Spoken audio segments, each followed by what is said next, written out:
Penemuan bunga yang diduga bunga bangkai di kebun kosong samping permukiman warga Gang Haji Mansur, RT 009 RW 008, Kelurahan Joglo, Kecamatan Kembangan, Jakarta Barat, menggegerkan warga. Petugas PPSU Joglo, Andi Nur Mufid, 36 tahun, mengatakan rekan-rekan PPSU bersama Ketua RT menemukan bunga bangkai itu berada di antara tumpukan sampah-sampah kebun sekitar pukul 13 waktu Indonesia Barat pada Senin, tanggal 6 Desember tahun 2021. Awalnya kita lagi disuruh bersih-bersih saluran sama Pak RT, kemudian pas kita lagi ke sini, kebun kosong, tahu-tahu ditemukan ada bunga ini, ujarnya kepada Tribun Jakarta.com pada Selasa, tanggal 7 Desember tahun 2021. Andi tak mengetahui nama dari bunga itu.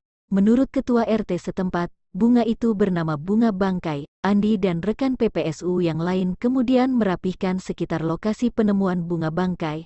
Terlihat pagar dari batang bambu dipasang di sekeliling bunga itu. Andi menyebut ada sekitar 50 orang yang datang demi melihat bunga itu.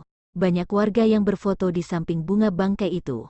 Namun, lanjutnya, tidak ada tercium bau menyengat seperti bangkai.